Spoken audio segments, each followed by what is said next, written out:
Vamos con Jesús González y nuestros especialistas. Y ya estamos de este lado del foro con más información porque nuestros especialistas ya están en casa. Y miren, comenzamos con un tema bastante importante y muy interesante. Nos referimos a las cadenas internas y externas en la mente. Para esto viene nuestra psicóloga y especialista en psicoanálisis, María Álvarez. María, muy buenos días, bienvenida. Muchas gracias por la bienvenida. Y sí, hoy es el Día Internacional de la Esclavitud y es un tema que no se habla lo suficiente, porque históricamente ahorita hay 50 millones de personas en estas condiciones, en una esclavitud moderna, pero que realmente sigue existiendo. Aunque haya cambiado la forma, sigue siendo la misma estructura donde un ser humano somete al otro.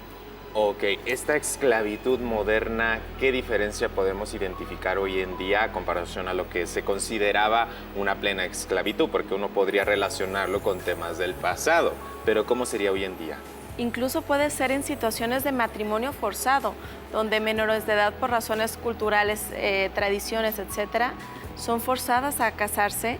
Y por otra parte también, por supuesto que sucede en la parte laboral. Muchas de las estructuras laborales o incluso deudas que se pagan por medio del cuerpo. Y el cuerpo me refiero a explotarlo en todos los ámbitos que tenemos y todos los ámbitos que realmente deberían de ser, desde una parte emocional, física, etcétera, autónomos, y se ceden a favor del otro por algún tipo de acuerdo o incluso de forma cultural. Claro, licenciada, de alguna manera, ¿cómo repercute esta explotación en nuestra propia mente?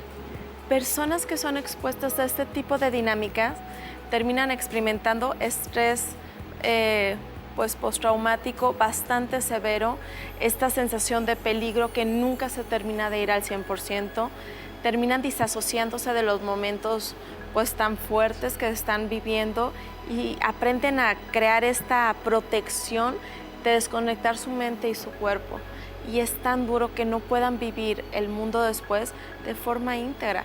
Por otra parte, también claro que hay secuelas físicas que tienen que ser atendidas y tienen que aprender a reconquistar su cuerpo y decir, no, es que esto es mío, es mi cuerpo, es mi experiencia, el poder decir que no es algo que en su momento puede llegar a sentirse impensable.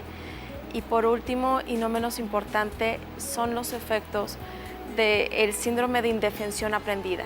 Personas que aprenden que cada vez que se rebelan, que ponen un no, que ponen límites, son sometidas con cada vez más crueldad, aprenden que el ceder por lo menos los protege.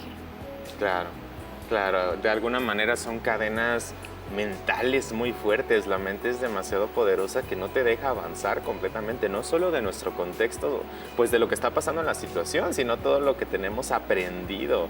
También de alguna manera se ha normalizado. ¿Cómo podemos identificar esta parte de que ya es como bien visto o no se juzga esta parte de la esclavitud? Es que eso es lo impresionante, porque llegamos a pensar, bueno, es que es como en las películas, y en las películas dices, no, es que ¿cómo es posible que eso haya existido, sucedido? Yo hubiera dicho, no, porque está normalizado. Miren, probablemente hay más de una persona que está escuchando en este momento que ha escuchado el término de que no, es que mi abuelita, mi bisabuela, se la robaron. Esta ley de matrimonio reparador fue abolido en el 2010 en Jalisco. ¿Qué implicaba esto? Que si una mujer era raptada, el hombre evitaba la cárcel si se casaba con ella. Cientos de mujeres hoy en día son sobrevivientes de esta experiencia. Miren, no tan lejos de la propia historia de las familias que hoy en día podemos tener en nuestro alcance.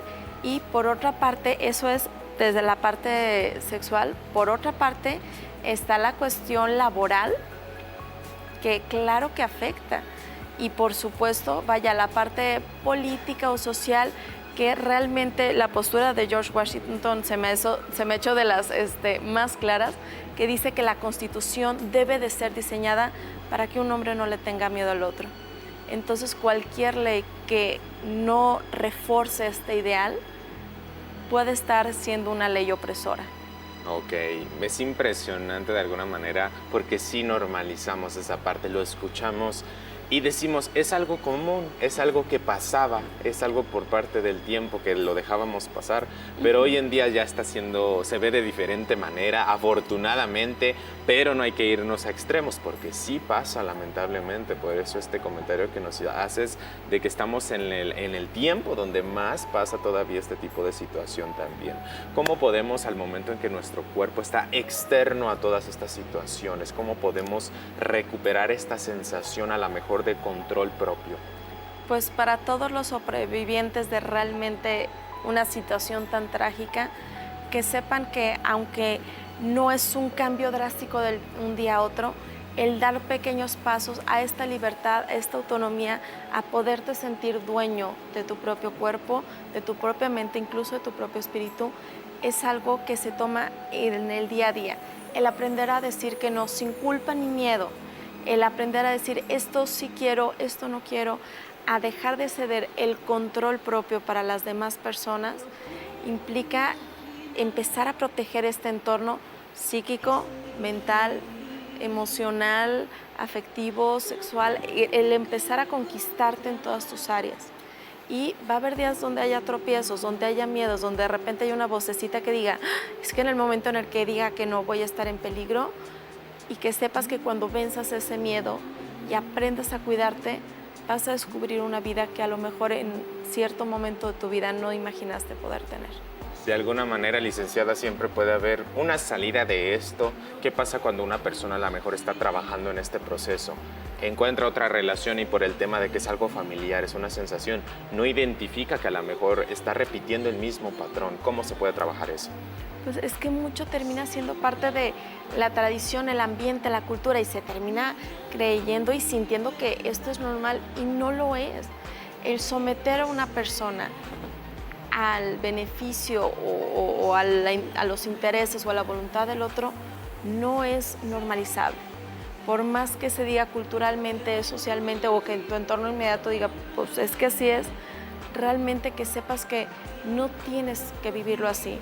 Víctor Frank, que él fue un psicólogo que lamentablemente terminó en un campo de concentración, perdió a su mujer, perdió a su bebé, perdió a sus seres queridos. Fue verdaderamente una tragedia la que vivió, un sometimiento total. Y él habla en su libro del hombre en busca del sentido, cómo él se dio cuenta que factores externos le podían quitar todo, menos su capacidad de elegir cómo vivía las cosas. Excelente. Qué gran mensaje, licenciada. De alguna manera siempre va a haber pues una salida a toda la situación, independientemente que estemos pasando, y ser aparte muy empático con las personas que lo viven también. Licenciada, muchísimas gracias por toda esta información. ¿Redes sociales o algún número para las personas que nos están viendo en este momento? Estoy en todas las redes sociales como psique.almaría, y recordemos que la dignidad humana no se compra, no se vende y no se negocia. Excelente, pues muchísimas gracias, licenciada. Esperemos después pueda regresar aquí en Casa de Quiero Noticias. Gracias. Excelente, vámonos a un corte, no le cambie, regresamos con más aquí en Quiero Noticias.